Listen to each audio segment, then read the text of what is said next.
الحمدللہ رب العالمین والصلاة والسلام علی خاتم النبیین اما بعد فاعوذ باللہ من الشیطان الرجیم بسم اللہ الرحمن الرحیم الصلاة والسلام علیکہ یا رسول اللہ وعلی آلک واصحابک یا حبیب اللہ الصلاة والسلام علیکہ یا نبی اللہ وعلی آلک واصحابک یا نور اللہ۔ مدنی چینل کے ناظرین، الحمدللہ ہمارے اس ملک میں، ملک پاکستان میں 7 سپٹمبر کو یوم تحفظ عقیدہ ختم نبوت اس طور پر منایا جاتا ہے، اور عشاقان رسول بالخصوص اس تاریخ پر، اور یوں کہہ لیں کہ جیسے ہی سپٹمبر کا مہینہ شروع ہوتا ہے تو اس طرح کی محافل کا انعقاد و اہتمام کرتے ہیں تاکہ مسلمانوں کے دلوں کے اندر یہ ختم نبوت کے عقیدے کی باقاعدہ وہ اہمیت الحمدللہ ہے، بیٹھی ہوئی ہے۔ مزید اسے کہیں کہ ایک طرح کی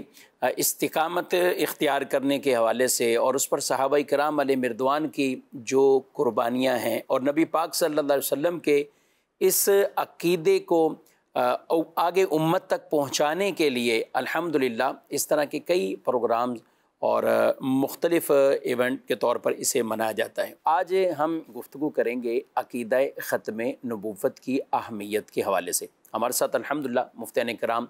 یہ اس پروگرام میں شامل ہیں۔ شیخ الحدیث مفتی محمد حسان عطاری صاحب، ان کو خوش آمدید کہتے ہیں۔ کیسے مزاج گرامی؟ الحمدللہ۔ اور انہی کے ساتھ ہیں قبلہ مفتی محمد جمیل رضا عطاری صاحب، ان کو بھی مرحبا کہتے ہیں۔ جزاکم۔ کیسے مزاج گرامی؟ الحمدللہ علی کل۔ ماشاءاللہ۔ میں سب سے پہلے یہ کہوں گا کہ آپ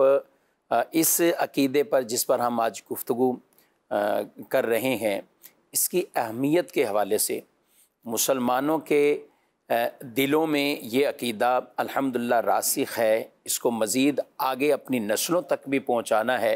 اور صحابہ کرام علیہ مردوان سے لے کر آج تک اگر ہم تاریخ کو بھی پڑھتے ہیں تو اس عقیدے کے تحفظ اور اس عقیدے کو آگے پہنچانے کے لیے یہ ایک خاص کردار الحمدللہ ہمارے اسلاف کا وہ رہا ہے۔ تو سب سے پہلے یہ عقیدہ ختم نبوت، اس کی قطعیت اور اس کی اہمیت کے حوالے سے میں چاہوں گا کہ آپ کچھ گفتگو فرمائیں۔ بسم اللہ الرحمن الرحیم۔ یہ وہ عقیدہ اور نظریہ ہے کہ مسلمانوں کے بچوں کے دل کے اندر یہ راسخ ہے، پختہ ہے، یعنی کوئی اس کے اندر شک و شبہ کسی مسلمان کو کسی طور پر ہو ہی نہیں سکتا۔ بعض مسائل وہ ہوتے ہیں کہ جن کی بنیاد پر کوئی شخص مسلمان تو رہ سکتا ہے، اگرچہ کہ اس کے پختہ جو نظریات ہوتے ہیں اس کی بنیاد پر وہ صحیح العقیدہ نہ رہے، وہ بد مذہب ہو جائے، یا اس طرح کے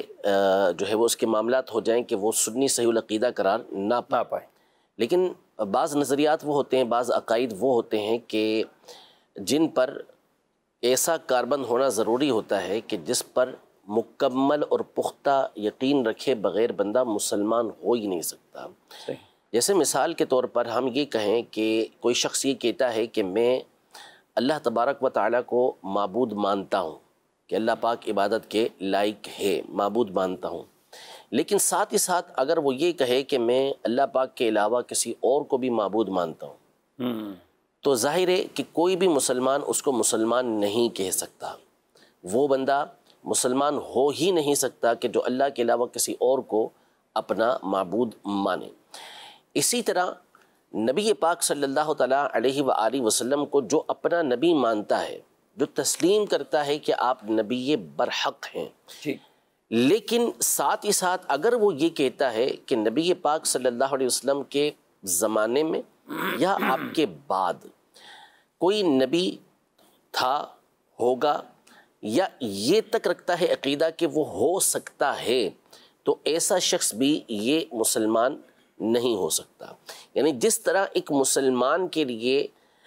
اس عقیدے کے اندر پختگی ہونا ضروری ہے کہ اللہ ہے، اللہ معبود ہے، اور ساتھ ہی کیا کہ اللہ کے علاوہ کوئی دوسرا معبود نہیں ہے، صحیح، یعنی یہ نفی بھی اس کی نفی ضروری ہے، پختگی ہونا ضروری ہے۔ ساتھ ہی ساتھ وہ یہ جب اعتقاد رکھے گا کہ میں نبی پاک صلی اللہ علیہ وسلم کو اللہ کا نبی تسلیم کر رہا ہوں، نبی برحق تسلیم کر رہا ہوں، تو اسے یہ تسلیم کرنا لازم ہے کہ نبی پاک صلی اللہ تعالیٰ علیہ وسلم اللہ کے آخری نبی ہیں، آپ کے بعد کوئی نبی، آپ کے زمانے میں نہ آپ کے بعد کوئی نبی ہو ہی نہیں سکتا، کوئی نیا نبی آپ علیہ الصلوۃ والسلام کے بعد تشریف نہیں لے کر آئے گا، یہ عقیدہ رکھنا ضروری۔ اچھا، اس کے ساتھ یہ بھی ضروری ہے کہ اگر کوئی شخص اللہ کو معبود مانتا ہے لیکن اگر ساتھ میں کسی دوسرے کو بھی معبود مانتا ہے تو وہ مسلمان نہیں ہے۔ مسلمان کے لیے ساتھ یہ لازم ہے کہ وہ اس کو غیر مسلم سمجھے گا، وہ اس کو مسلمان نہیں کہے گا، وہ اس کو کافر کہے گا، دائرہ اسلام سے خارج کہے گا۔ اگر کوئی شخص ایسے شخص کو مسلمان سمجھتا ہے وہ خود مسلمان نہیں رہے گا۔ یہ اعتقاد رکھنا اس کو ضروری ہے کہ ایسا شخص مسلمان نہیں ہو سکتا کہ جو اللہ کے علاوہ کسی اور کو معبود مانے۔ تو اسی طرح سے اس شخص کے بارے میں ایک مسلمان کو اعتقاد رکھنا ضروری ہے جو نبی پاک صلی اللہ تعالیٰ علیہ وآلہ وسلم کے بعد کسی اور نبی کے آنے کو، نئے نبی کے آنے کو ممکن سمجھے تو ایسا شخص مسلمان نہیں ہے، وہ کافر ہے، وہ دائرہ اسلام سے خارج ہے۔ ایسے کو کافر سمجھنا، ایسے کو مسلمان نہ سمجھنا، یہ ایک مسلمان کے لیے لازم ہے۔ اگر یہ بندہ جو نبی پاک صلی اللہ علیہ وآلہ وسلم کے بعد کسی نئے نبی کے آنے کو ممکن جانتا ہے، ایسے شخص کو مسلمان سمجھتا ہے تو وہ خود مسلمان نہیں رہے گا، وہ خود اسلام کے اندر نہیں رہے گا۔ تو اس سے ہم اس نظریے کی اہمیت کو اچھی طریقے سے، اس عقیدے کی اہمیت کو اچھی طریقے سے سمجھ سکتے ہیں۔ تو ہمارا یہ عقیدہ ہے، پختہ عقیدہ ہے کہ نبی پاک صلی اللہ تعالیٰ علیہ وآلہ وسلم اللہ پاک کے آخری نبی ہیں۔ آپ علیہ الصلوۃ والسلام کے تشریف لانے پر آپ تشریف لے آئے، اللہ پاک نے نبوت کا دروازہ بند فرما دیا۔ وہی رب ہے کہ جس نے اپنی رحمت سے، اس پر کوئی چیز لازم نہیں ہے، اپنی رحمت سے سلسلہ نبوت کو جاری کیا، انبیاء و رسل کو وہ لوگوں کی رہنمائی کے لیے بھیجتا رہا۔ یہ سلسلہ بعثت کے اعتبار سے، بھیجنے کے اعتبار سے سب سے پہلے حضرت سیدنا آدم علیہ نبینا و علیہ الصلوۃ والسلام سے اس نے شروع کیا، اور اسی نے نبی پاک صلی اللہ تعالیٰ علیہ وآلہ وسلم پر اس سلسلہ نبوت کو تمام فرما دیا کہ اب آپ کے بعد وہ اعلان کر چکا کہ ما کان محمد ابا احد من رجالکم ولکن رسول اللہ وخاتم النبیین وکان اللہ بکل شیء علیما، کہ یہ ارشاد فرما دیا کہ محمد صلی اللہ علیہ وسلم تم میں سے کسی مرد کے والد نہیں ہیں، ہاں وہ اللہ کے رسول ہیں اور سب سے آخری نبی ہیں، اور اللہ پاک ہر شے کو جاننے والا ہے، ہر شے کو جاننے والا ہے، تمام باتیں وہ جانتا ہے۔ تو ان میں سے ایک بات یہ ہے کہ نبی پاک صلی اللہ علیہ وسلم کے بعد دوسرا کوئی نبی نہیں آئے گا۔ اللہ نے حضور پاک صلی اللہ علیہ وسلم کو سب سے آخری نبی بنا کر بھیجا ہے۔ تو قرآن و سنت میں اگر ہم غور و فکر کریں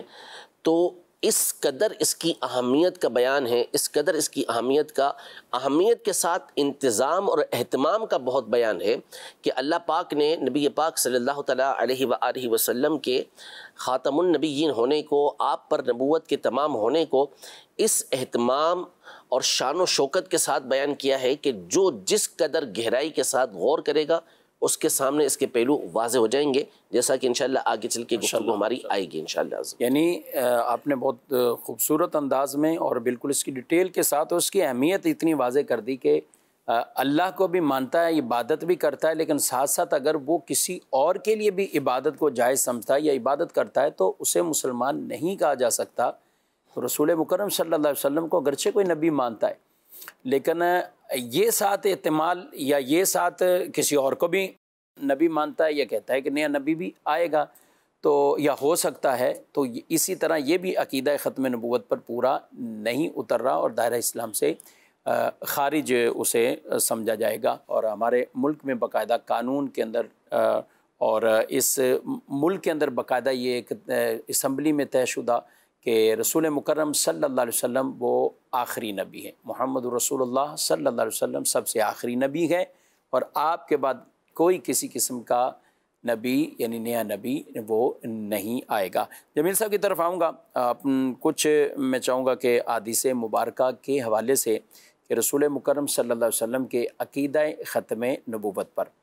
اگر ہم بات کریں تو آج تک اس موضوع پر کئی کتب بطور خاص وہ تحریر کی گئی، اور اعلیٰ حضرت امام اہل سنت کے کئی رسائل جو عقیدہ ختم نبوت کے حوالے سے ہی موجود ہیں۔ تو یہ کتابیں بھی، اس پر بھی انشاءاللہ میں مفتی حسان صاحب سے آگے مزید کچھ گفتگو کروں گا۔ حدیث کے حوالے سے میں چاہوں گا کہ چند حدیث ہے کہ رسول مکرم صلی اللہ علیہ وسلم نے جس میں خود اس عقیدہ ختم نبوت کو بیان فرمایا۔ بالکل، اس موضوع پر کثیر احادیث کریمہ موجود ہیں۔ خود امام اہل سنت اعلیٰ حضرت رحمۃ اللہ تعالیٰ علیہ نے اپنے رسالے میں تقریباً 71 صحابہ کرام علیہم رضوان کے حوالے سے حدیث ختم نبوت کو بیان فرمایا ہے، ماشاءاللہ۔ اور اسی طرح تابعین نے بھی اس عقیدے کو بیان فرمایا۔ تو امام اہل سنت کے رسائل اس میں موجود ہیں، چند احادیث کریمہ جو ختم نبوت کے حوالے سے واضح طور پر دلالت کرتی ہیں، جیسے کہ رسول اکرم صلی اللہ علیہ وسلم نے ایک مستقبل کے حوالے سے ایک پیشن گوئی ارشاد فرماتے ہوئے فرمایا کہ انہ سیکون فی امتی کذابون ثلاثون، فرمایا کہ عنقریب میری امت کے اندر 30 جھوٹے لوگ ظاہر ہوں گے، کلہم یزعم انہ نبی، اور ان میں سے ہر ایک، وہ سب کے سب یہ دعویٰ کریں گے کہ وہ نبی ہیں۔ نبی کریم صلی اللہ تعالیٰ علیہ وآلہ وسلم نے واضح طور پر ارشاد فرمایا وَأَنَا خاتم النبیین، اور میں نبیوں میں سب سے آخری نبی ہوں، لا نبی بعدی۔ تو نبی کریم صلی اللہ تعالیٰ علیہ وآلہ وسلم نے اس حدیث مبارکہ میں اپنے آپ کو خاتم النبیین ارشاد فرمایا، اور خاتم النبیین کی آگے لا نبی بعدی کہہ کر نبی کریم صلی اللہ علیہ وسلم نے مزید وضاحت کر دی، ورنہ خاتم النبیین کا لفظ ہی کافی ہے نبیوں میں سب سے آخر آنے والی ہستی کے حوالے سے، لیکن نبی کریم صلی اللہ علیہ وسلم نے وہ تمام تر پہلو جو اس خاتم النبیین کے لفظ پر بعض بیجا تعویلات فاسدہ لوگوں نے کی ہیں، تاکہ کسی بھی نئے نبی کے آنے کی اس لفظ کے باوجود بھی کوئی گنجائش نکل آئے۔ جتنے بھی جھوٹے نبی اب تک ظاہر ہوئے ہیں وہ اس لفظ خاتم النبیین کا سرکار دو عالم صلی اللہ علیہ وسلم سے انکار نہیں کرتے، کہتے ہیں حضور خاتم النبیین ہیں، لیکن اپنے لیے اس لفظ کے باوجود ایک گوشہ، ایک پہلو نکالتے آئے ہیں کہ خاتم النبیین کا معنی یہاں پر افضل نبی، کہ نبیوں میں سب سے افضل، یا خاتم النبیین کا معنی یہ ہے کہ جو شریعت حضور اکرم صلی اللہ علیہ وسلم لے کر آ گئے ہیں وہ شریعت اب ہو گئی مکمل۔ اور خاتم النبیین کا مطلب یہ ہوا کہ جتنی شریعتیں انبیاء و رسول لاتے رہے، ایک کے بعد دوسرے نبی آئے اور انہوں نے پہلے نبی کی شریعت کو منسوخ کر دیا، پھر اس کے بعد رسول آئے، انہوں نے اپنے سے پہلے کی شریعت کو، کچھ احکام کو منسوخ کیا۔ تو اس طرح خاتم النبیین کا مطلب یہ ہوا کہ جتنی بھی شریعتیں سابقہ تھیں ان تمام شریعتوں کے احکام کو آپ صلی اللہ علیہ وسلم نے منسوخ کر دیا، جن احکامات کو باقی رکھا گیا، اور اب آپ صلی اللہ علیہ وسلم ایک نئی شریعت لے کر آئے ہیں، اب ان کے بعد کوئی نئی شریعت نہیں آئے گی۔ تو خاتم النبیین کا بعض لوگوں نے یوں معنی لیا، لیکن نبی کریم صلی اللہ تعالیٰ علیہ وآلہ وسلم نے ان تمام احتمالات، تعویلات کا یکسر ایک قلع کما کرتے ہوئے فرما دیا لا نبی بعدی، کہ حضور خاتم النبیین ہیں، لیکن اس خاتم النبیین کا جو معنی ہے وہ آپ صلی اللہ علیہ وسلم نے فرما دیا میرے بعد کوئی نبی نہیں ہوگا۔ اسی طرح سرکار دو عالم صلی اللہ تعالیٰ علیہ وآلہ وسلم ایک حدیث مبارکہ میں مزید یہ بھی فرماتے ہیں کہ کچھ روایت میں 30 کا الفاظ ذکر آیا، کچھ الفاظوں میں 27 کا ذکر آیا، اور آپ صلی اللہ علیہ وسلم نے مزید اس میں فرمایا کہ ان میں سے 4 جو نبوت کا دعویٰ کرنے والے ہوں گے وہ عورتیں ہوں گی۔ تو یہ عورتوں میں بھی اس طرح کی ایک اعلان نبوت جدیدہ یا اس طرح پیدا ہوگا کہ وہ نئے نبی ہونے کی حیثیت سے دعویٰ کریں گی، جبکہ آدم علیہ السلام سے لے کر سرکار دو عالم صلی اللہ علیہ وسلم تک کوئی بھی نبی یا کوئی بھی رسول جس کو یہ مقام مرتبہ ملا وہ عورت نہیں ہوئی، تمام یہ منصب مردوں کو ہوئے، کو نہیں ملا، کسی عورت کو یہ منصب نہیں ملا۔ بڑی بڑی فضیلت والی خواتین سابقہ امتوں میں پیدا ہوئی ہیں، جیسے فرعون کی زوجہ حضرت آسیہ بڑی اللہ تعالیٰ کی برگزیدہ بندی تھی، قرآن میں ان کا ذکر آیا، بی بی مریم رضی اللہ تعالیٰ عنہا کا ذکر آیا، لیکن یہ اللہ تعالیٰ کی نیک بندی ہیں، صالحات ہیں، اس حوالے سے ہی آیا، نبی یا رسول ہونے کے حوالے سے نہیں آیا۔ لیکن اس امت میں آپ صلی اللہ علیہ وسلم نے جھوٹے نبیوں کے دعوے دار میں عورتوں کا بھی ذکر فرمایا، لیکن ساتھ ہی فرما دیا وَإِنِّي خَاتَمُ النَّبِيِّينَ لَا نَبِيَّ بَعْدِي۔ تو حضور صلی اللہ علیہ وسلم نے واضح فرما دیا کہ آپ خاتم النبیین ہیں اور آپ کے بعد کوئی بھی نبی نہیں ہوگا۔ اسی طرح ایک حدیث مبارکہ ترمذی، امام احمد بن حنبل میں رسول اکرم صلی اللہ علیہ وسلم کا یہ فرمان منقول ہے، ان الرسالۃ والنبوۃ قد انقطعت، کہ رسالت، مرتبہ رسالت اور مرتبہ نبوت یہ اب مکمل ہو چکا ہے۔ اللہ تعالیٰ کی طرف سے جو ایک رسالت کا منصب تھا، ایک نبوت کا منصب تھا، جن جن ہستیوں کو ملنا تھا مل چکا ہے۔ فرمایا فلا رسول بعدی ولا نبی، کہ آپ صلی اللہ علیہ وسلم کے بعد اب کوئی نہ رسول ہوگا اور نہ ہی کوئی نبی ہوگا۔ تو رسول اکرم صلی اللہ علیہ وسلم کا خاتم النبیین ہونا، یہ اگر ہم دیکھیں تو اس کے کئی مراحل ہیں۔ کئی مراحل میں آپ صلی اللہ علیہ وسلم کا خاتم النبیین ہونا یہ مذکور ہے۔ ایک حدیث مبارکہ مسند امام احمد کی ہے، سرکار دو عالم صلی اللہ علیہ وسلم فرماتے ہیں کہ انی عند اللہ مکتوب خاتم النبیین، کہ میں اللہ تعالیٰ کے ہاں خاتم النبیین لکھا گیا ہوں۔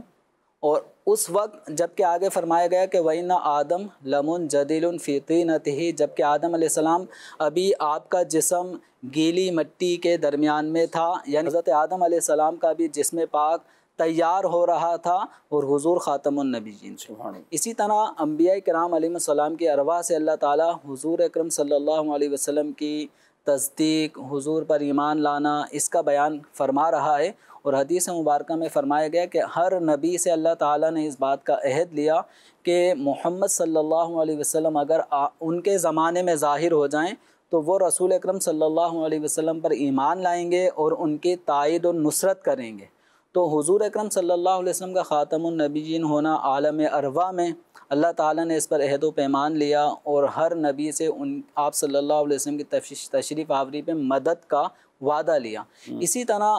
عالم دنیا میں تو قرآن پاک کی آیت نازل ہوئی وَلَٰكِن رسول اللہ وخاتم النبیین۔ اسی طرح عالم برزخ میں بھی اگر دیکھا جائے تو تفسیر منصور کے اندر ایک حدیث مبارکہ نقل کی گئی کہ سرکار دو عالم صلی اللہ علیہ وسلم نے اس میں بیان فرمایا کہ جب بندے کو قبر میں رکھا جاتا ہے تو قبر میں بھی جو سوال ہوتے ہیں اللہ کی ذات کے بارے میں،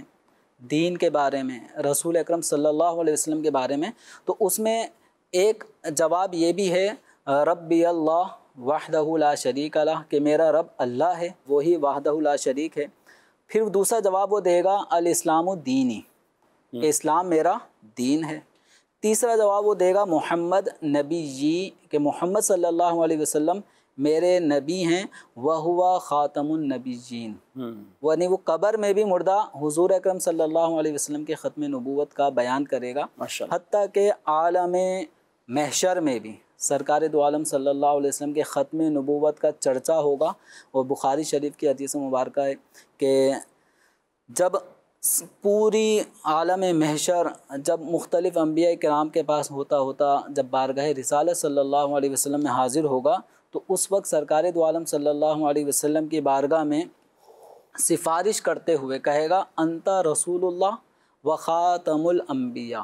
کہ آپ تو اللہ کے رسول ہیں اور نبیوں میں سب سے آخری ہیں، ہماری شفاعت کیجیے۔ تو یوں ختم نبوت کا چرچا پیدائش آدم سے پہلے عالم ارواح میں، عالم دنیا میں، عالم برزخ میں، عالم قیامت میں، یعنی ہر جگہ سرکار دو عالم صلی اللہ علیہ وسلم کے ختم نبوت کا تذکرہ اور چرچا ہے۔ حسن صاحب، ختم نبوت کے حوالے سے اگر ایک بیسک تعداد کے اعتبار سے اگر گفتگو کی جائے، ویسے ایک آیت تو بڑی آپ نے مشہور معروف وہ جو بالکل سری خاتم النبیین کے حوالے سے وہ بیان فرمائی ہے۔ اس کے علاوہ بھی قرآن مجید کی کئی آیات یا احادیث کو اگر میں مجموعی طور پر اگر تو قرآن پاک کے متعدد یا احادیث کے اندر تو باقاعدہ علماء نے ایسی تعداد بھی بیان کی کہ اتنی احادیث کے جس سے عقیدہ ختم نبوت واضح۔ دیکھیے قرآن مجید فرقان حمید کی جو آیات جیسے کہ میں نے بھی پڑھی اور پھر مفتی جمیل صاحب نے بھی اسے پڑھا اور اس کی ڈیٹیل بھی حضرت نے بیان کی، اصل تو بنیاد یہ ہے کہ قرآن مجید فرقان حمید کی ہر آیت پر، ہر لفظ پر اور ہر حرف پر مومن کا مسلمان کا یہ پکا عقیدہ اور نظریہ ہے کہ اس میں جو بات بیان ہو گئی وہ حق اور سچ ہے، کوئی اس کے اندر تردد تو کر نہیں سکتا کہ اس کے اندر کوئی تبدیلی ہو سکتی ہو۔ اگر کوئی دوسری دلیل ہمارے پاس نہ ہوتی، قرآن کی آیتیں دیگر نہ ہوتی، احادیث طیبہ نہ ہوتی، صرف یہ ایک آیت ہوتی ہے نا کہ وَلَٰكِن رسول اللہ و خاتم النبیین، تو ایک عقیدے اور نظریے کے لیے کافی ہے۔ کافی ہے۔ اچھا، خاتم النبیین کا بنیادی اعتبار سے دیکھیں، یہ مسلمہ اصول ہے کہ جس قرآن کے جس لفظ پر جو معنی مجمع علیہ ہو، یعنی تمام امت جس کا اجماعی طور پر معنی مراد لے، اس کے برخلاف اگر کوئی معنی لیتا ہے تو یہی اس کے کافر ہونے کے لیے کافی ہے۔ یعنی اگر وہ اس معنی کا رد کر کے ایسا معنی لیتا ہے کہ جو اس کے برخلاف ہو جائے گا تو پھر ایسا بندہ خود ہی دائرہ اسلام سے خارج ہو جائے گا۔ جیسے مثال کے طور پہ قرآن میں فرمایا اقیم الصلاۃ، صحیح، نماز قائم کرو۔ اب ہم میں سے ہر ایک بخوبی جانتا ہے کہ نماز کیا ہے، صلاۃ کیا ہے۔ وہ ایک مخصوص عبادت کا، افعال مخصوصہ کا ترتیب مخصوصہ کے ساتھ ادا کرنا ہے، کہ پہلے ہم نے قیام کرنا ہے، پھر رکوع کرنا ہے، پھر سجدہ کرنا ہے، پھر اتحیات میں بیٹھنا ہے، سلام پھیرنا ہے، تلاوت کرنی ہے۔ تو یہ پورا ایک عبادت کا جو طریقہ کار ہے وہ ہر مسلمان کو معلوم ہے، ٹھیک ہے۔ اب اگر کوئی عربی لغت کا سہارا لیتے ہوئے کہے کہ جی صلاۃ کا ایک معنی تو دعا آتا ہے، صحیح، تو اس کا معنی تو دعا بنے گا، نماز نہیں بنے گا اس کا معنی، تو ایسے بندے کو کیا کہا جائے گا کہ وہ مسلمان ہے ہی نہیں، کہ جس لفظ کا مجمع علیہ معنی مراد لے لیا گیا ہے کہ یہ اس سے نبی پاک صلی اللہ علیہ وسلم سے لے کر آج تک ہمارے سامنے جو ایک معہود طریقہ کار ہے، ایک عبادت مخصوصہ ہے، وہ آئی ہے، وہی اس سے کیا ہوگی، مراد ہوگی۔ اسی طرح آپ حج پر آ جائیں، کسے کہتے ہیں؟ مجمع علیہ کا مطلب جس پر ساری امت مجتمع ہے، ساری امت کا اجماع اس کے اوپر کہ اس کا یہ معنی بنتا ہے۔ تو اب قرآن کی دیگر عبادتوں کو لے لیں اس حوالے سے۔ اسی طرح خاتم النبیین کا صحابہ کرام علیہم رضوان سے لے کر آج تک، اور آج سے لے کر قیامت تک جتنے بھی مسلمان آئیں گے سب کا اس پر اتفاق ہے کہ خاتم النبیین کا جو معنی ہے وہ یہی ہے کہ نبی پاک صلی اللہ تعالیٰ علیہ وآلہ وسلم پر اللہ پاک نے سلسلہ نبوت تمام فرما دیا، یعنی آپ آئے، نبوت کا دروازہ اب بند ہو گیا، جس کی صراحت احادیث طیبہ میں واضح طور پر موجود ہے۔ تو اب آپ کے بعد دوسرا کوئی نیا نبی نہیں ہو سکتا۔ ہم یہ بار بار نیا نبی اس لیے کہتے ہیں کہ یہ اصول اور ضابطہ ہے کہ جس نبی علیہ السلام کو اللہ نے ایک بار نبوت دے دی، اب نبوت کا سلب یہ ممکن نہیں ہے، محال ہے۔ یعنی یہ عقیدہ رکھنا بھی کفر ہے کہ کسی نبی کو نبوت دے کے اللہ پاک اس کی نبوت کو واپس لے لے، صحیح، ایسا نہیں ہو سکتا کہ اللہ نے ان کو چن لیا ہے، ان کو پسند کر لیا ہے، اپنا مختار بندہ بنا لیا ہے، نبوت ان کو عطا فرما دی ہے، اب یہ ہمیشہ کے لیے نبی ہیں، نبوت سلب نہیں ہوتی۔ تو عیسیٰ علی نبینا و علیہ الصلوۃ والسلام جن کے قرب قیامت میں آنے پر متواتر احادیث طیبہ موجود ہیں، تو وہ کوئی نئے نبی بن کر نہیں آئیں گے، ان کو نبوت عالم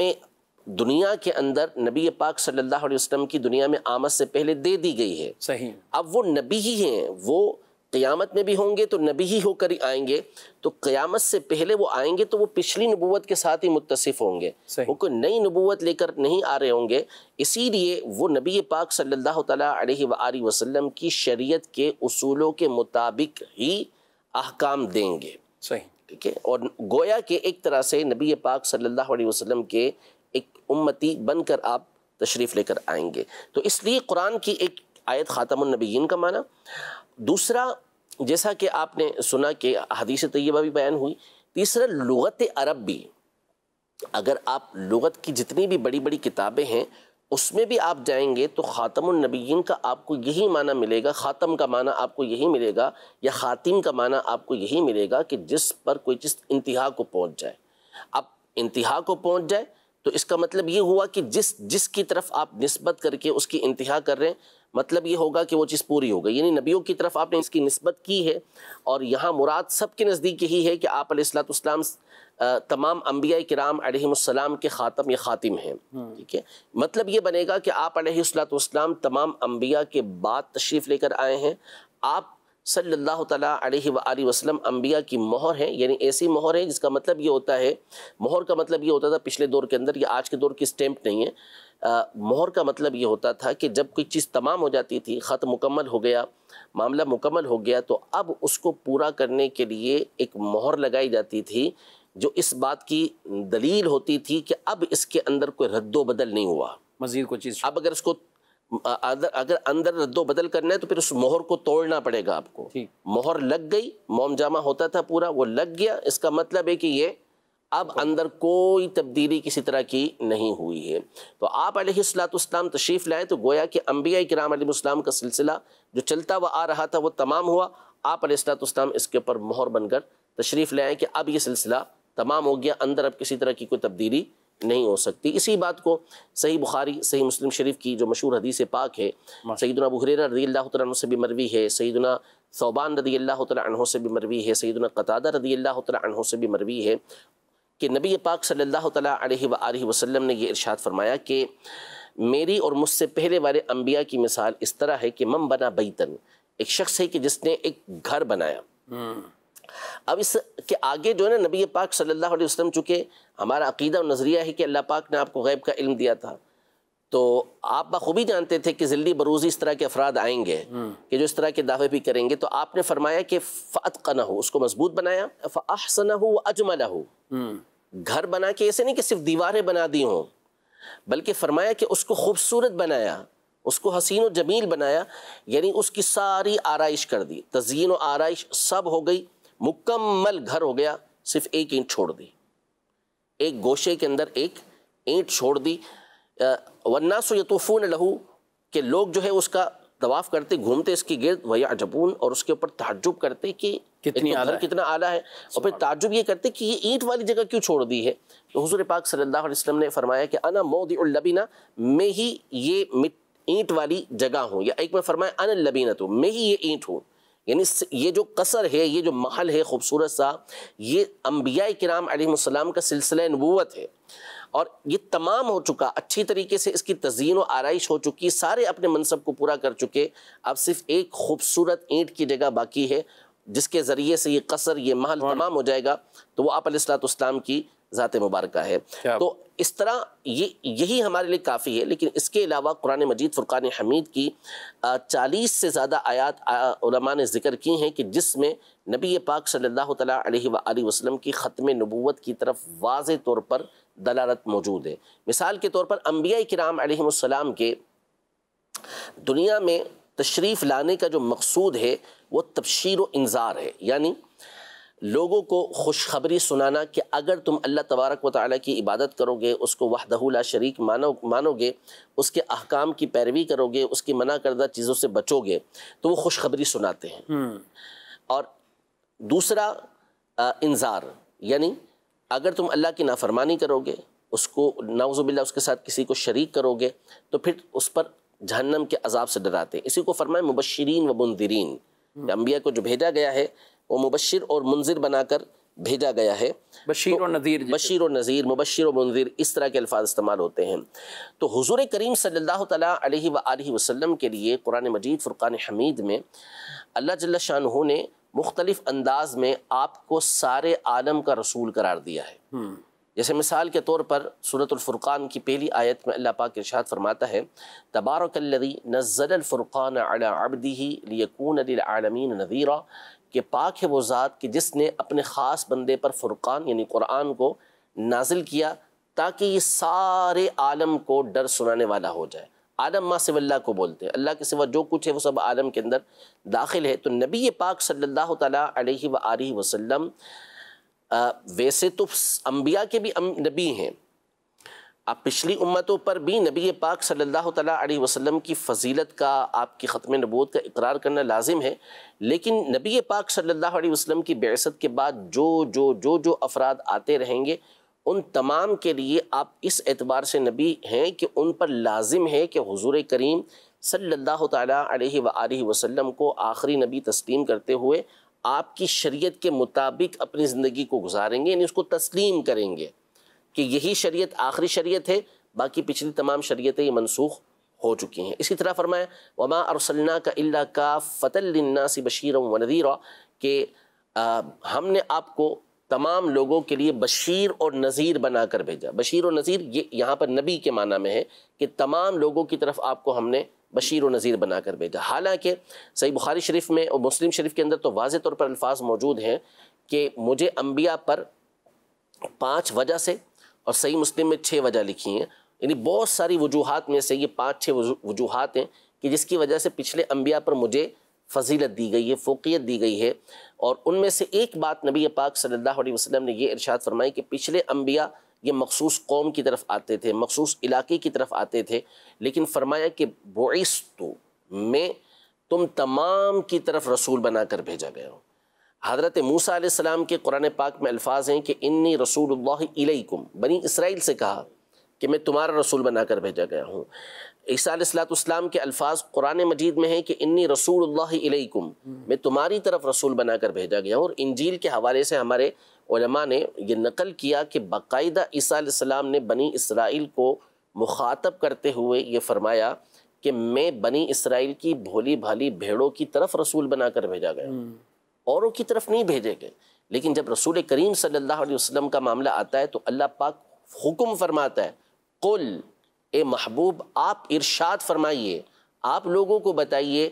قل یا ایھا الناس انی رسول اللہ الیکم جمیعا، سبحان اللہ، کہ اے لوگوں میں تم تمام کی طرف رسول بنا کر بھیجا گیا ہوں۔ تو آپ کی جو بعثت ہے وہ قیامت تک کے لیے ہے۔ اسی لیے قرآن مجید فرقان حمید میں سورۃ الجمعہ میں جہاں نبی پاک صلی اللہ تعالیٰ علیہ وآلہ وسلم کی بعثت کے حوالے سے فرمایا، آپ علیہ السلام یہ لوگوں کے درمیان بھیجے گئے امیین، آپ ان کو کتاب و حکمت سکھاتے ہیں، اگرچہ کہ اس سے پہلے وہ کھلی گمراہی میں تھے۔ اس کے ساتھ فرمایا وآخرین منہم لما یلحقوا بہم وہو العزیز الحکیم، یعنی آپ علیہ السلام کی تعلیمات، آپ کا تزکیہ، آپ کا سکھانا جس طرح اس دور کے افراد کے لیے تھا، فرمایا ان لوگوں کے لیے بھی کہ جو ان کے بعد آئیں گے ابھی تک آئے نہیں ہیں۔ صحیح۔ تو بعد والوں کے لیے بھی جو تعلیمات ہیں وہ تعلیمات نبویہ جو نبی پاک صلی اللہ علیہ وسلم نے کامل و اکمل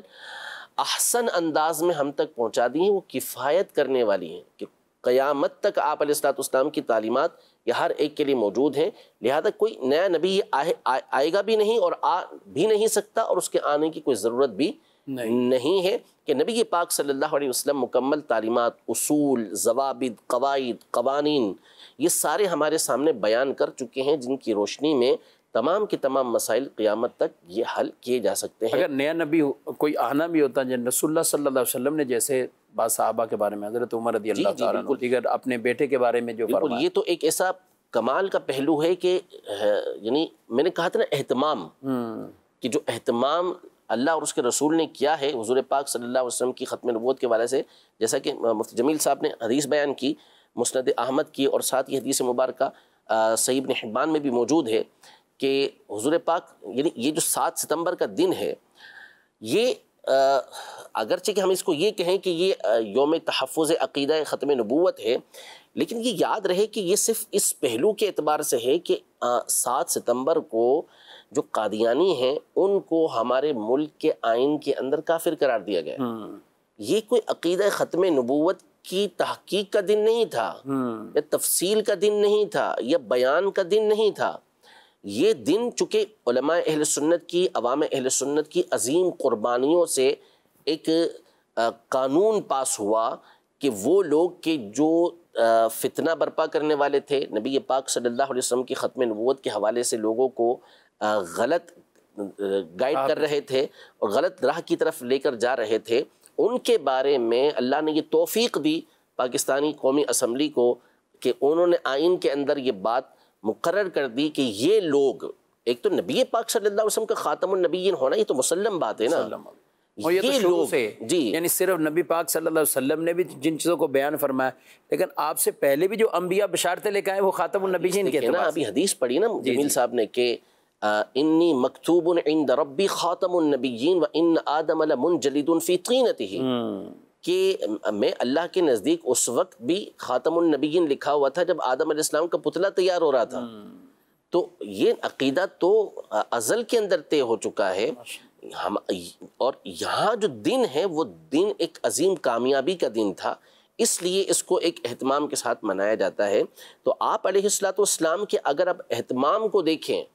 بلکہ میں یہ کہتا ہوں کہ آپ نبی پاک صلی اللہ علیہ وسلم کے صرف ناموں کو دیکھ لیں کہ اللہ پاک نے نام ایک تو خوبصورت عطا فرمائے اور پھر ان ناموں کے اندر کمال رکھا۔ جیسے حضور پاک صلی اللہ علیہ وسلم کے ویسے تو نام جو ہے وہ اتنے ہیں کہ بندہ شمار نہیں کر سکتا، اور اس پہ پھر ایک الگ ظاہر سی بات ہے گفتگو اور کلام اور بیان ہے پورا، لیکن آپ علیہ الصلوۃ والسلام نے فرمایا، صحیح بخاری شریف کے حدیث مبارکہ ہے کہ ان لی خمسۃ اسماء، میرے 5 نام ہیں، انا محمد و انا احمد، میں محمد ہوں، میں احمد ہوں۔ پچھلے انبیاء کرام علیہم السلام خبریں دیتے رہے، بشارتیں دیتے رہے، اور وہ اپنی امتوں کو بتاتے رہے اور امتیں پھر آگے بتاتی رہیں۔ تو اب اہل کتاب جو ہے یہ آنے والے لوگوں کو بتایا کرتے تھے کہ ایک نبی آئیں گے جن کا نام محمد ہوگا، تو اور نشانیاں بتاتے تھے کہ نبی پاک صلی اللہ علیہ وسلم کا ظہور کب ہوگا۔ اب جب ظہور کی نشانیاں ہوئی نا کہ اب وہ پیدا ہونے والے ہیں، اہل کتاب کو نبی پاک صلی اللہ علیہ وسلم کی ایسی معرفت تھی، ایسی پہچان تھی، یہ جو اہل کتاب ہے نا یہ حضور پاک صلی اللہ علیہ وسلم کو اپنے بیٹوں سے زیادہ جانتے ہیں۔ فرمایا قرآن پاک میں والذین آتیناہم الکتاب یعرفونہ کما یعرفون ابناءہم،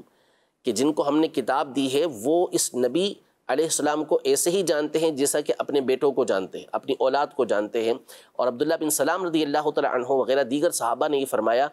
جو اہل کتاب میں سے تھے پہلے، انہوں نے کہا کہ ہم نبی پاک صلی اللہ علیہ وسلم کو اپنے بیٹوں سے زیادہ جانتے ہیں، کیونکہ ان کی جو نشانیاں ہیں پہلے ہی واضح وہ اللہ پاک نے واضح فرمائی ہیں۔ سبحان اللہ۔ یہ تو ٹھیک ہے نا، بچے ہاسپٹل میں تبدیل نہیں ہو جاتے، تبدیل ہو ہی جاتے ہیں نا، لیکن یہاں تو جن کی بارے میں بتایا گیا ہے وہ اللہ کی طرف سے ہے، اس میں تو تبدیلی کا کوئی تصور ہی نہیں ہے، تو دیکھ کر پہچان جاتے تھے وہ نبی پاک صلی اللہ علیہ وسلم کو کہ یہ نبی آخر الزمان ہے، نبی برحق ہے۔ تو اب انہوں نے جو اہل کتاب تھے انہوں نے بیان کیا ہوا تھا کہ نبی پاک صلی اللہ علیہ وسلم کی آمد کا وقت ہو چکا ہے، تو حافظ ابن حجر اسقلانی رحمۃ اللہ تعالی علیہ کی تحقیق کے مطابق 15 سے زیادہ ایسے بچے تھے کہ جن کا نام بعض لوگوں نے محمد رکھا، اور ان میں سے کئی ایک نے یہ امید رکھی کہ ممکن ہے کہ اللہ پاک اسی کو نبوت کا منصب عطا کرے۔ لیکن قاضی اعظم مالکی رحمۃ اللہ تعالی علیہ بڑا خوبصورت نقطہ یہاں بیان کرتے ہیں، اور اس کو آپ کہہ لیں کہ ختم نبوت کا اہتمام کیسا ہے، کہ ان بچوں میں سے کسی نے بھی کبھی نبوت کا دعویٰ کیا ہی نہیں، کہ شبہ پیدا ہو، یعنی جنہوں نے جن کے نام رکھے گئے۔ اچھا ایک تو ہوتا ہے نا کہ دعویٰ کیا خود کہ ہم نبی ہیں، نعوذ باللہ ایسا کوئی کیا ہو، انہوں نے ان کے بارے میں کسی نے دعویٰ نہیں کیا۔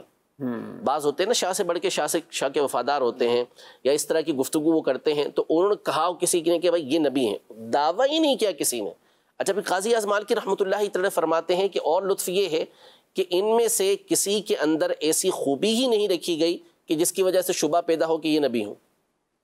یہ اہتمام۔ اور احمد نام جو ہے اس کے بارے میں تو فرمایا علماء نے کہ نبی پاک صلی اللہ علیہ وسلم سے پہلے کسی کا یہ نام رکھا ہی نہیں گیا۔ پھر آپ نے فرمایا انا الماحی، میں ماحی ہوں، الذی یمحو اللہ بی الکفر، کہ میں وہ ہستی ہوں کہ جس کے ذریعے اللہ پاک کفر کو مٹاتا ہے۔ ماحی کا مطلب مٹانے والا، ماحی بدعت جو ہم کہتے ہیں تو مطلب ہوتا ہے بدعت کو مٹانے والا۔ پھر آگے فرمایا وَأَنَا الْحَاشِرُ الَّذِي يُحْشَرُ عَلَىٰ قَدَمِي، کہ میں سب سے پہلے قیامت کے دن اٹھایا جاؤں گا اور میرے ہی پیچھے لوگوں کو اٹھایا جائے گا۔ آخری نام اپنا فرمایا وَأَنَا الْعَاقِبُ، میں عاقب ہوں، اور اس کی وضاحت صحیح مسلم شریف کے حدیث میں یوں فرمائی کہ الَّذِي لَا نَبِيَّ بَعْدِي، عاقب وہ کہ جس کے بعد کوئی نبی نہیں۔ عاقب عقب سے نکلا ہے، جس کا مطلب پیچھے ہونا۔ تو چونکہ آپ علیہ السلام تمام انبیاء کے پیچھے بعد میں تشریف لے کر آئے ہیں، تو وضاحت کر دی کہ نام بھی کیسا اللہ پاک نے عطا فرمایا کہ جس سے واضح ہو جائے کہ آپ کے بعد دوسرا کوئی نبی نہیں ہے۔ اسی طرح حضرت عمر رضی اللہ تعالیٰ عنہ کے حوالے سے جیسا کہ آپ نے کہا، تو چونکہ آپ کی ہستی وہ تھی کہ جن کے بارے میں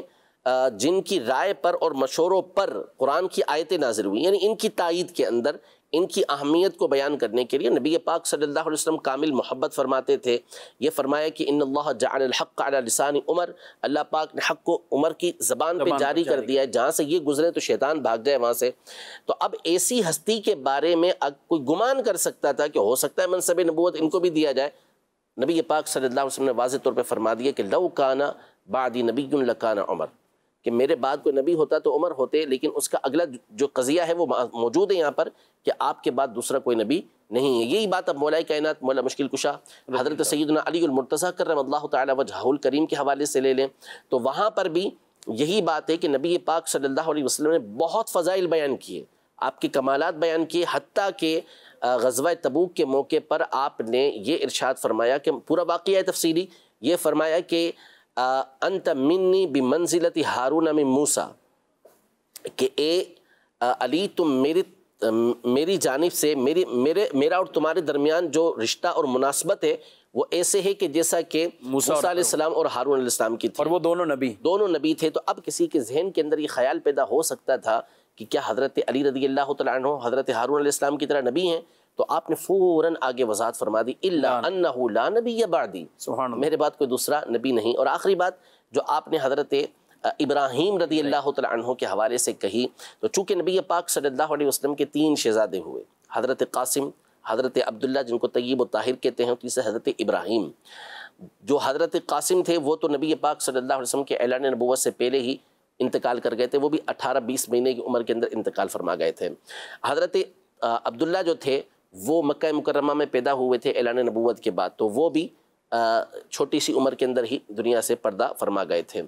حضرت ابراہیم رضی اللہ تعالیٰ عنہ کے حوالے سے حضرت عبداللہ ابن ابی اوفا رضی اللہ تعالیٰ عنہ سے صحیح بخاری شریف کے اندر موجود ہے کہ سوال کیا گیا کہ آپ نے حضرت ابراہیم رضی اللہ تعالیٰ عنہ کو دیکھا تھا؟ تو انہوں نے کہا، بیان کیا کہ اگر اللہ کو یہ منظور ہوتا کہ حضور پاک صلی اللہ تعالیٰ علیہ وسلم کے بعد کوئی دوسرا نبی ہوتا لعاش ابنہ ابراہیم، تو آپ کے بیٹے ابراہیم یہ حیات رہتے۔ اللہ پاک نے سلسلہ نبوت کو تمام کر دیا تھا، تو چونکہ پچھلے انبیاء میں عام طور پر یہ ہوتا تھا کہ صالح بیٹا جو ہے وہ عام طور پر نبی ہوتا تھا، اللہ پاک نے آپ علیہ السلام کی کوئی اولاد نرینہ باقی ہی نہ رکھی کہ اس بات کا کسی طرح سے کوئی شبہ پیدا ہو سکے۔ تو اگر اہتمام کی بات کریں نبی پاک صلی اللہ علیہ وسلم کی طرف سے، اللہ پاک کی طرف سے، تو ختم نبوت کو بڑی شان کے ساتھ، تعظیم کے ساتھ، اہمیت کے ساتھ اللہ پاک نے اور اس کے حبیب صلی اللہ علیہ وسلم نے اور پھر بعد میں صحابہ و تابعین نے بڑے شان و عظمت کے ساتھ بیان۔ ماشاءاللہ ماشاءاللہ، بہت خوبصورت اور بہت ڈیٹیل اور تفصیل سے گفتگو۔ واقعی اس گفتگو کو کہیں بھی یہ گفتگو روکنے کا دل نہیں کرتا، چاہتے ہیں کہ بیان ہوتا رہے عقیدہ ختم نبوت، اسی طرح امت کے دلوں میں یہ جگمگاتا رہے اور اس کا پیغام آگے ہماری نسلوں تک پہنچتا رہے۔ آپ کی کچھ کالز ہیں، بس آخری چند منٹ ہیں، میں چاہوں گا کہ ایک ساتھ ہی کچھ وہ کالز لے لیتے ہیں۔ میرا مفتی صاحب سے یہ سوال ہے کہ ابھی تک کتنے جھوٹے یہ دعویٰ کر چکے ہیں؟ جی مزید؟ جو شخص عقیدہ ختم نبوت کے حوالے سے کمزور بات کرے، شریعت اس کے حوالے سے کیا حکم دیتی ہے؟ ٹھیک، کافی گفتگو ہم نے اس کے حوالے سے کی ہے، مزید؟ تو اسی بات بتائیے گا کہ ہمارا ختم نبوت کے حوالے سے ذہن پکا ہو جائے اور ہم یہ آگے اپنی نسلوں تک بھی یہ بات پہنچا کر جائیں۔ ماشاءاللہ، یہ دونوں باتوں میں ہماری کافی گفتگو اسی کے حوالے سے ہی ہے کہ ذہن کیسے پختہ ہوگا۔ ظاہر ہے ہم اسی عقیدے کے حوالے سے جس طرح یہ پروگرام آپ سن رہے ہیں، اسی طرح کتابوں کا مطالعہ کرنا، پھر جو جتنا علمی طور پر مضبوط ہے، جیسے دینی اسٹوڈنٹس ہیں، ہمارے گھر کی بچیاں ہیں بعد کہ جیسے درس نظامی کر رہی ہیں، تو انہیں مزید اوپر کے جو رسائل ہیں، کتب ہیں، ان کی طرف بھی جانا چاہیے۔ اعلیٰ حضرت امام اہل سنت کی کتابوں کا مطالعہ کرنا چاہیے۔ الحمدللہ دعوسامی میں وقتاً فوقتاً جیسے ماہنامہ فیضان مدینہ، اس کے اندر ایسے مضامین کو باقاعدہ شائع کیا جاتا ہے۔ سب سے آخری نبی کے حوالے سے جو رسالہ ہے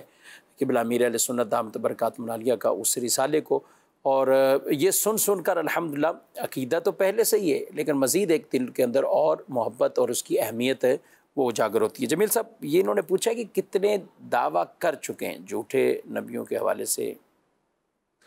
اس حوالے سے علماء اہل سنت نے کچھ جھوٹے دعوے داران نبوت کا تذکرہ کیا ہے، تو اب ان کی تعداد ابھی تک فائنل طور پہ ہم بیان نہیں کر سکتے کہ کتنے ہو چکے ہیں، لیکن نبی کریم صلی اللہ علیہ وسلم حدیث پاک میں 30 کا ذکر ہے، مبارکہ میں 30 جو ہے وہ کذابون ثلاثون کے الفاظ ہیں، تو وہ تعداد پوری ہو کر رہے گی، چونکہ آپ صلی اللہ علیہ وسلم نے بیان فرما دیا ہے، اور اس کے اندر کوئی مطلب شک شبے کی گنجائش نہیں ہے۔ اصل ایک روایت کے اندر قریباً من 30 کے الفاظ ہیں کہ 30 کے قریب، اور بعض میں جیسا کہ بیان فرمایا کہ 30 کا ذکر ہے. تو اب یہاں علماء کی دو رائے ہیں. ایک رائے تو یہی ہے کہ جو بیان فرمائی حضرت نے کہ 30 ہوں گے. اب وہ کب ہوں گے؟ وہ ہوتے رہیں گے کہ یہ دجال اکبر کے آنے سے پہلے، یعنی جو دجال آئے گا وہ چونکہ خدائی کا دعویٰ کرے گا، اس کو اس لیے سب سے بڑا دجال کہا جاتا ہے. تو یہ 30 آئیں گے ضرور. اب یہ 30 کی تعداد ہی مراد ہے یا پھر اس میں بعض اوقات میں 30 دفعہ تمہیں یہ بات کہہ چکا ہوں، تم سمجھتے نہیں ہو، یعنی 30 دفعہ تمہارے پاس آیا ہوں. تو تکثیر مقصود ہوتی ہے کہ زیادتی کو بیان کرنا کہ 30 آئیں گے ایسے، 30 دفعہ ایسا ہو چکا ہے. تو بعض کے مطابق یہ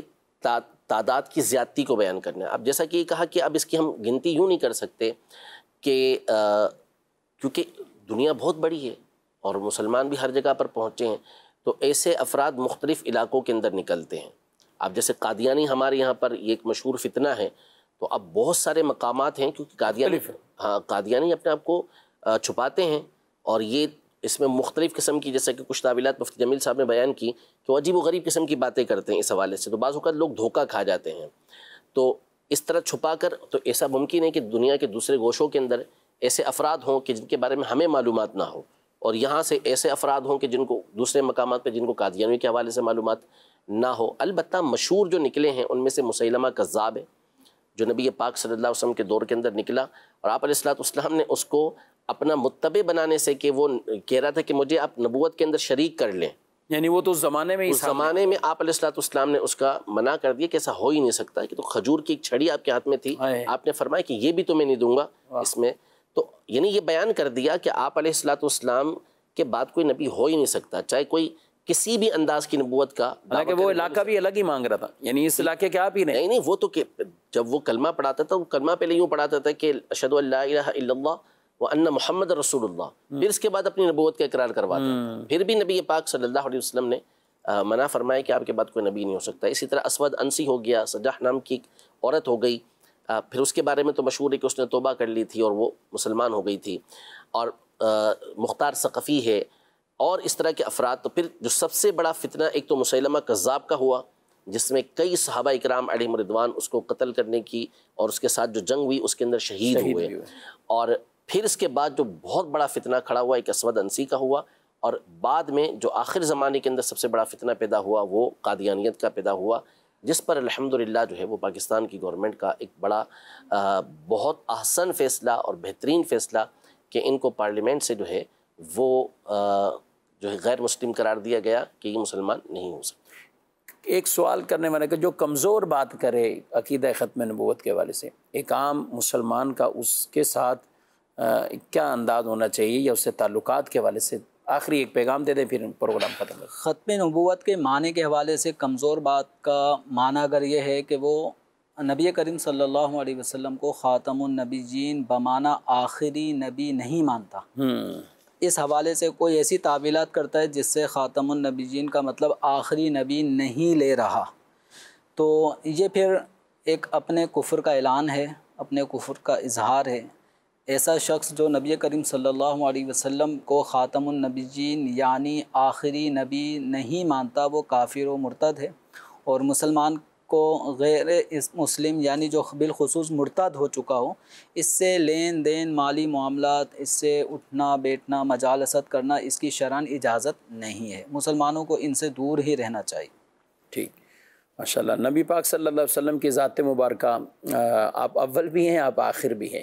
اس پہ اگر گفتگو کریں گے تو مفتی حسان صاحب بھی کافی ڈیٹیل تفصیل سے یہ والی بات بھی، اور کئی دفعہ پروگرام میں ہم نے اس پہ گفتگو کی بھی ہے. ہماری زندگی کا مقصد ہی الحمدللہ. تو اول حضور علیہ الصلوۃ والسلام کو، یعنی تمام انبیاء سے پہلے نبوت کا ملنا، تمام سے پہلے، اور حقیقت محمدی صلی اللہ علیہ وسلم سب سے پہلے، اور اللہ نے آپ کے ہی نور کو سب سے پہلے پیدا فرمایا. آخر یہ آپ کی شان اور شان نبوت کہ آپ دنیا میں بعثت کے اعتبار سے وہ سب سے آخری ہیں. سارے نبی تو حضور علیہ الصلوۃ والسلام کے بارے میں اپنی امتوں کو بتاتے رہے، یہ پیغام دیتے رہے، اور پھر وہ آخری نبی ہمارے پیارے نبی صلی اللہ علیہ وسلم دنیا میں تشریف لے آئے. تو حضور اکرم صلی اللہ علیہ وآلہ وسلم کی محبت، عشق، اور آپ کے انہی عقائد کو اور عقیدہ ختم نبوت کو آج تک امت تھامے ہوئی اور اسے بیان بھی کر رہی ہے۔ اللہ ہماری نسلوں کو بھی اس پر استقامت عطا فرمائے، اور انشاءاللہ